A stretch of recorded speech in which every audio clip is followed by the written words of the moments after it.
Hammaga salom do'stlar. Bugungi videomizda biz o'ng qorinchiq gipertrofiyasi haqida gaplashamiz. O'ng qorinchiq gipertrofiyasi qachon uchraydi? Ko'proq o'ng tomonlama muammolarda, ya'ni o'pkaning surunkali kasalliklarida, Hobelda, o'pkaning segmentar arteriyalaridagi trombemballarda, o'pka arteriyasidagi doimiy bosim baland bo'lganligi, ya'ni aynan kichik qon aylash doirasidagi muammolar hisobiga o'ng qorinchiq gipertrofiyaga uchraydi.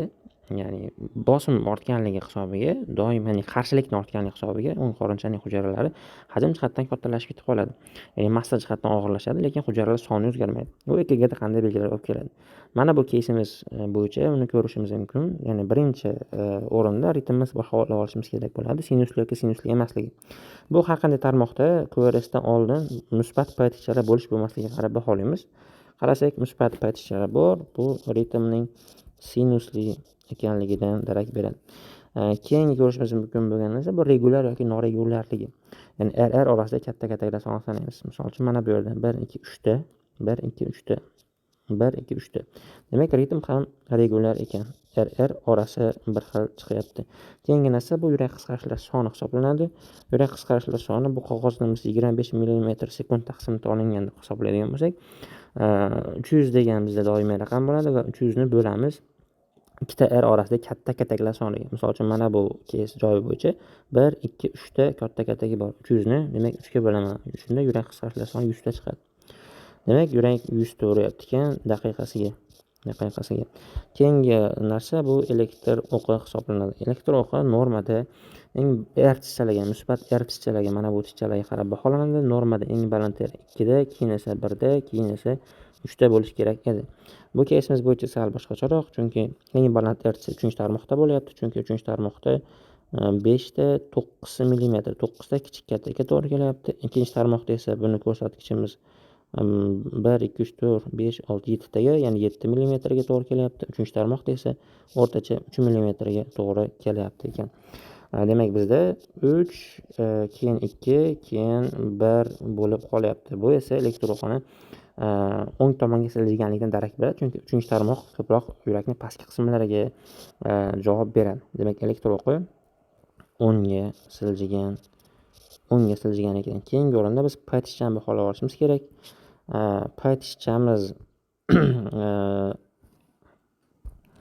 tishchamiz uzunligini 1 2 dan oshiqroq 2,5 ta atrofida bo'lyapti. 2,5 tasi har bittasi 0,04 dan bo'lsa, shunda 0,1 ga to'g'ri keladi. Bu norma. Balandligi ham o'rtacha bitta kichik katakka to'g'ri 1,5 ta kichik katakka to'g'ri kelyapti. Bu ham norma hisoblanadi pay tishcha uchun. Ya'ni pay tishcha uzunligi 0,1, balandligi bo'lsa 1 mm ga to'g'ri kelyapti. Bu pay tishcha uchun norma hisoblanadi. Keyingi narsa bu payko intervalini ko'proq ko'rishimiz kerak. Payko intervalimiz pay tishchani boshlanishidan R tishcha yoki Q tishchani boshlanishigacha bo'lgan vaqt hisoblanadi. 1 2 3 4 5 ta, 5 ta to'g'ri kelyapti. 5 ta ko'paytiraman 0,04 ga. Bu 0,2 sekund degan normasi 0,12 dan 0,2 gacha edi. Demak, yuqori normada kelyapti ekan payko interval 0,2 normada. Keyin ko'radigan narsamiz bu QRS bo'ladi. QRSda o'rtacha bizga 0,12 gacha bo'lsa QRS bo'laveradi. O'rtacha 1 2 ta katakka to'g'ri kelyapti. 2 ta katak 0,04 dan 0,08 bo'ladi. Normada 0,08 dan 0,12 gacha bo'ladi QRS. Demak, QRS ham normada ekan. Blokadalar yoki kompleks torayishlari yo'q ekan bu yerda. 0,12 sekund. Yo'q, 0,08 sekund bo'ldi. 0,08 sekund bo'ldi. Keyin ko'radigan narsamiz bizda tishchalari musbat manfiyligi. Bizda tishchalar mana bu tarmoqlar 3-tarmoq, 2-tarmoq, 1-tarmoqlarda musbat va 6larda musbat tishchalar bor, ishlamay belgilari yo'q, lekin aynan mana bu 1-tarmoq, ya'ni V1 va V2 tarmoqlarda ST segmenti depressiyasi va T manfiylik kuzatilyapti. Shuni yozib qo'yishimiz kerak bo'ladi bu yerga. Demak, V1 va V2 tarmoqlarda ST segmentining depressiyasi mavjud bo'ladi. Demak, ana shu yerda oziqlanish qandaydir buzilganligini bilsak bo'ladi. Keyin ko'radigan narsamiz bu QT intervalni ko'rib qo'yishimiz kerak bo'ladi. QT interval toraygan, uzaygan, shuni bilishimiz uchun bu degani R yoki Q tishchani boshlanishidan T tishchani tugashi bo'lgan vaqtda sanab chiqishimiz kerak bo'ladi. Bu yerda demak 1 2 3 4 ta, bu yerda esa 5 ta, 9 ta, 10 taga to'g'ri kelib tursa, bu degan 10 ni ko'paytiraman 0.04 ga, bu 0.44 degan.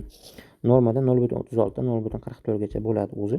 Demak, QT intervali 0.44 ekan, bu ham norma hisoblanadi. Keyingi narsa o'ng qorinchiq gipertrofiyasini baholashimiz uchun bizga V1dagi R tishcha 7 mm dan katta bo'lishi kerak o'zi normada.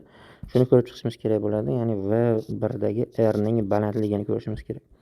V1 tarmoqlarda o'zi R tishcha progressiya uncha bo'lmaydi. Ya'ni bo'lmasligi ham norma hisoblanadi yoki R tishcha pastroq balandlikda bo'lishi kerak V1 tarmoqda. Lekin bu yerda unday emas.